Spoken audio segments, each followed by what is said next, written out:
Welcome to the Fun Astrology Podcast for Monday, June 6th, 2022. Thomas Miller, thank you so much for listening. If this is your first time, welcome. If it's not, welcome back. We have perhaps one of the quietest weeks we've had in a long time.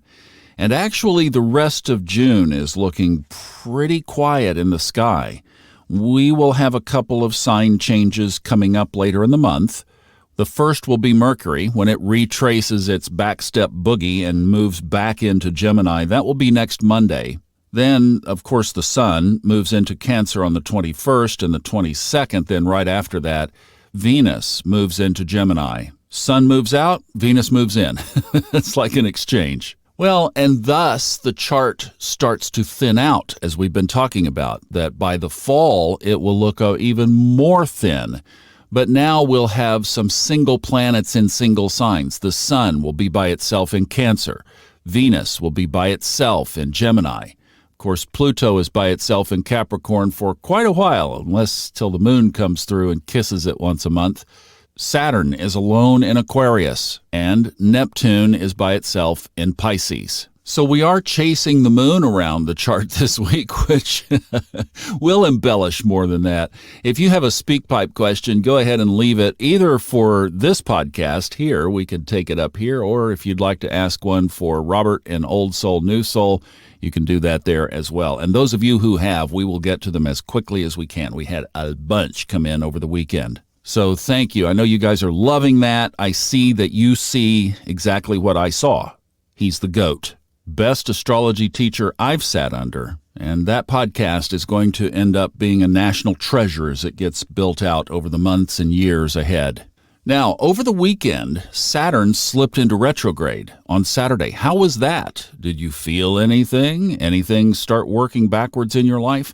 Well, in fact, one of the upcoming episodes with Robert is going to be on retrogrades in general, and we talked about Saturn, so we'll cover some of that over there. Robert teaches very much the re-words, all of the RE, retooling, rest, revisit, renovate. Now, Saturn always gets my attention. Anything Saturn and Pluto for the next, I have no idea, 20, 30, 40 years, because we are under that conjunction from January 12th, 2020, anything dealing with these two karmic blues brothers needs special attention. And right now, the blues brothers are both in retrograde. And this retrograde will move Pluto back over the place where it was in the United States chart on July 4th, 1776, for the second of the three crossings this year. I know you're, and by the way, the United States Pluto on July 4th, 1776, was in retrograde.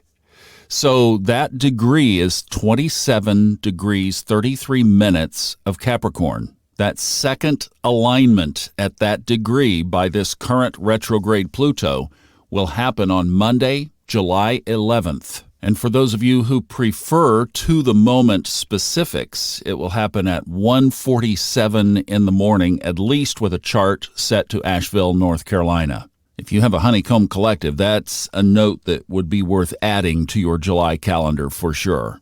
You know, as I was looking at today's chart, that was one of the things I was thinking is this quiet time, quiet, deep, still waters that ends up being a trigger that we don't know about, or do we get a little break? And as far as that Pluto return goes, to me, that always was a big macro event. And I've even questioned in my own mind if this isn't something that really doesn't even involve, and I know this is astrological heresy, just about, but we're talking about a planet that takes 247 years to go around the sun. So when you think about an applying aspect, one that is moving toward it, are we going to give that the same weight that we give Mercury, for example? Maybe so. But I've seen, for example, in solar arcs that the orb of sign change could be up to 5 years. Saw that directly happen in my own life. Well, solar arc signs are 30 years, so we're talking about nearly 10x that. Could we be talking about a 50-year lead-up to this Pluto return?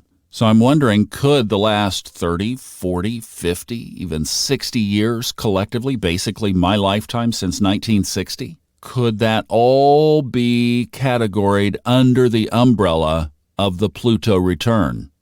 And I think there's merit to that, because if you look back over that time period, a lot has shifted in the fabric of the culture of the world and of the United States. I'll just kind of leave it there to ponder. But, when we hit July 11th again, realize we probably are not talking about just that date. We're talking about a lot of factors around this Pluto return. But now its karmic partner, Saturn, next door in Aquarius, is moving backwards too. So I think we probably could see more things related to whatever those two have in store. So for the rest of this week, we have Jupiter and Mars in Aries in the relative early degrees in the first decanate.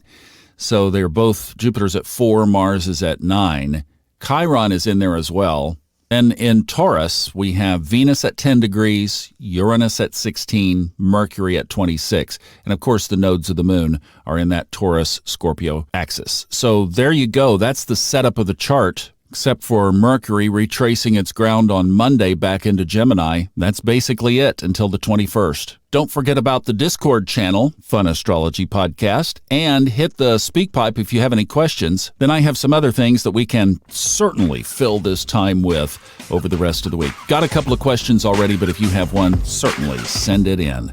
Have a great Monday. See you back tomorrow on the Fun Astrology Podcast. Be sure to check out Robert. We've got some really cool stuff over there too.